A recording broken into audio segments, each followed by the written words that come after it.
Audi has just revealed the new Audi Q5 for 2025, and in this video I'm going to redesign both the front and the rear end. Again, this is not really an ugly design. Do I prefer the old one? Yes, I do, but I think there are a couple of tweaks, specifically to the front, I would say, that I would like to change. Those side intakes look a little too big, so what we're going to do is just have a look. I'm going to show you the changes that I want to do to the design. We're going to have a look at the front, side, and rear, and not the interior this time. We're going to focus on the exterior, and then we're going to jump in, and I'm going to show you the process of redesigning the Audi Q5. First of all, let's have a look at the design here. This is it. This is the new Audi Q5, and you also have a new SQ5 for 2025.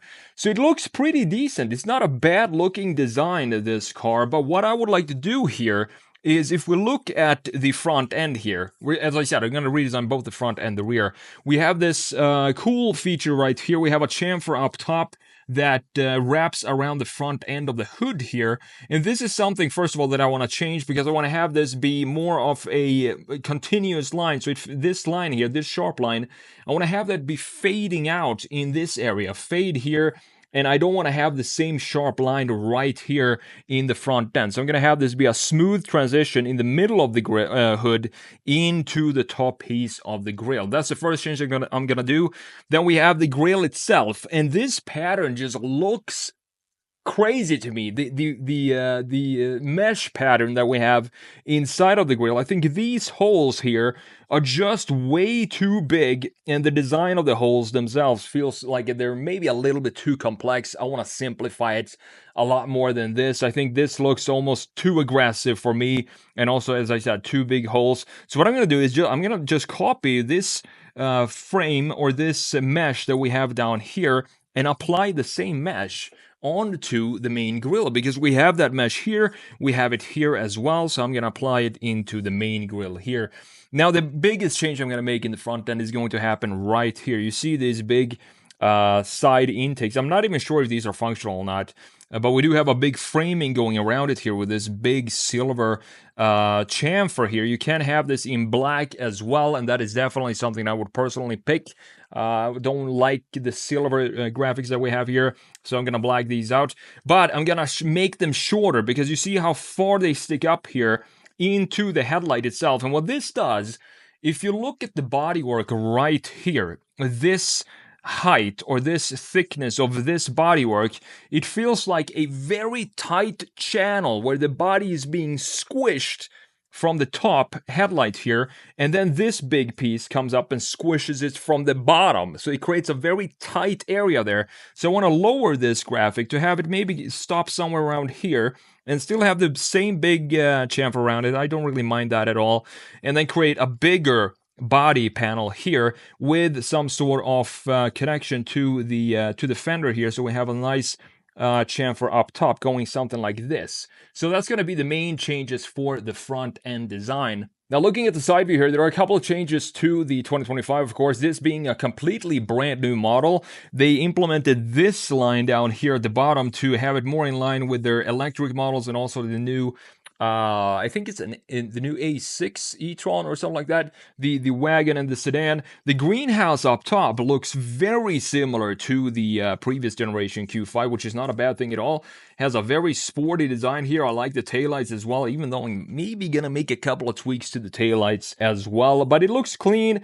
A little bit more styling features than we're used to seeing from Audi. We have nice looking wheels here as well. Proportions look great. There's just maybe a little too much styling going on for my taste when it comes to Audi. Now, as I said, I'm going to redesign the rear end here as well. And the changes I'm going to make here is, it looks very strange, because look at this.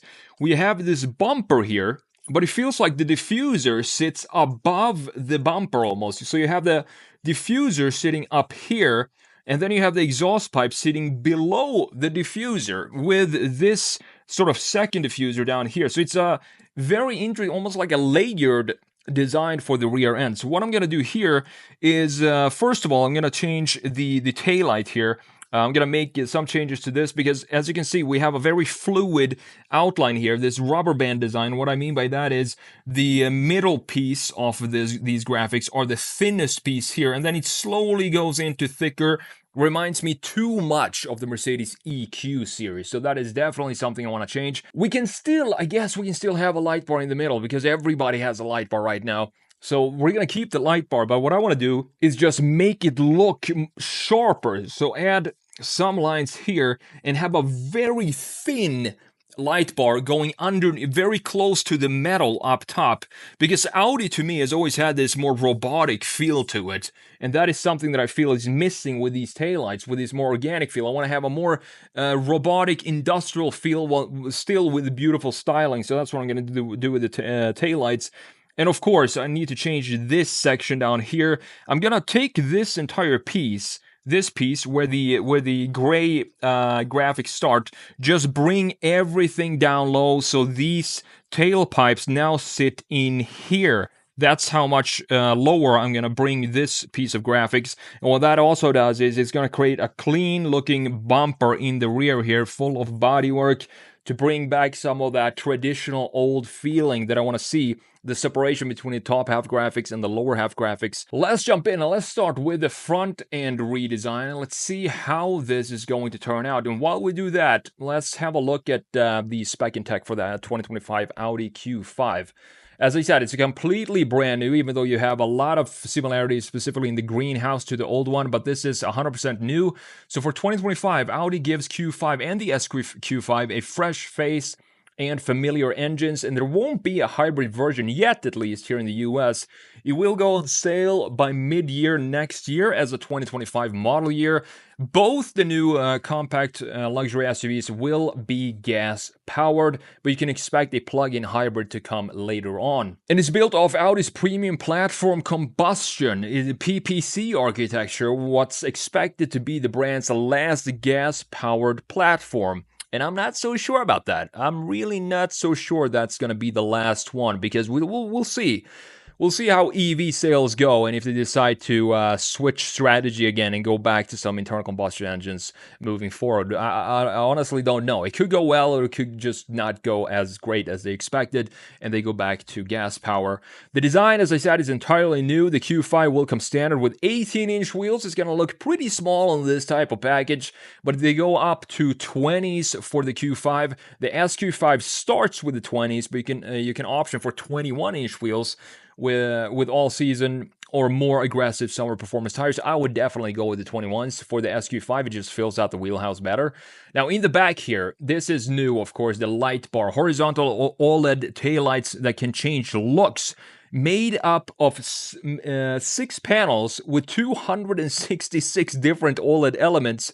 In markets outside of the US, the Q5 taillight can animate warnings to other drivers of heavy braking, accidents, or breakdowns, or what have you, with different patterns. But I feel like all drivers then need to have some sort of guidebook or rule book, what pattern means what, because how else are you going to know what type of pattern means a specific action? So you also have the third brake light shines a light, the third brake light sitting under the top spoiler, shining a light onto the rear window to increase brake light visibility as well. And Audi has always been in the forefront when it comes to light design, beginning with the R8 of 2007.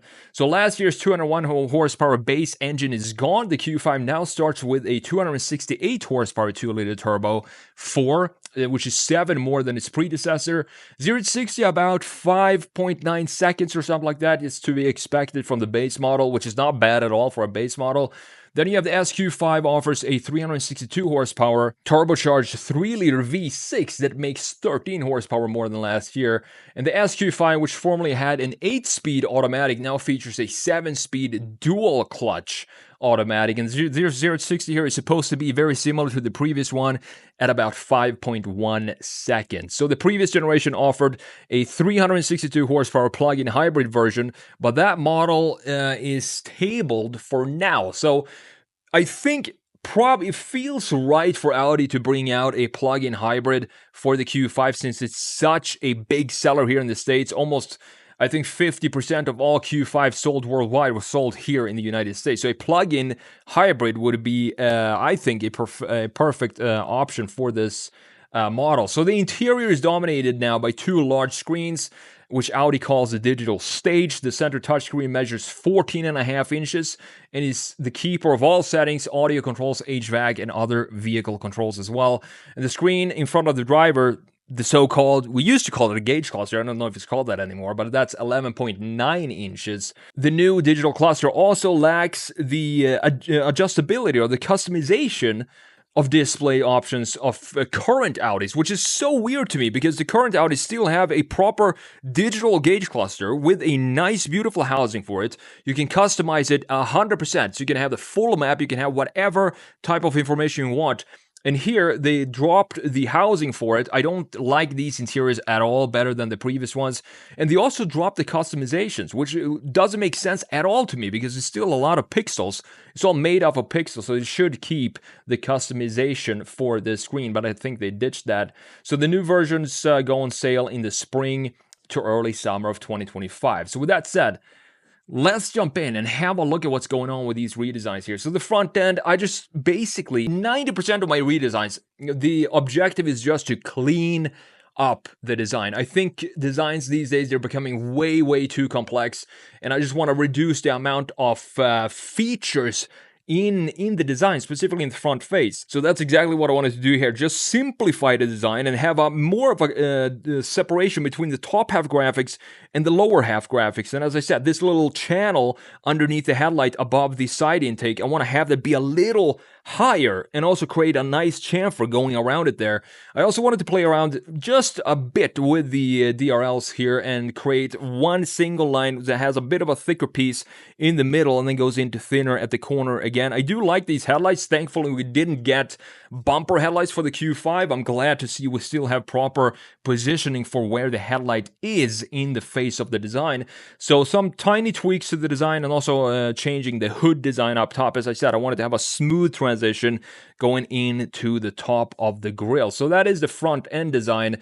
The rear end, a little bit of a quicker redesign, but I think it's a substantial change anyway, even though the changes might not take long to do, but I think it completely transforms the design of the rear end because now we have, you see this sideline that goes from the bottom of the front axle through the doors, goes up through the rear axle, now has a clear connection to what's going on in the rear end because that is the line that creates the bumper in the rear. And I also wanted to extend the height of the bumper. So again, I want to have more of a separation between the top half graphics and the lower half graphics by extending and creating a proper bumper in the rear and also bring down the graphics that we talked about with the gray outline and have the exhaust pipe sitting within that graphic itself, not underneath it. So now we have one single element in the lower section that houses both the diffuser and the exhaust pipes and also these reflector lights. And I didn't want to maybe change the silver here into black like I did with the front end because I think the silver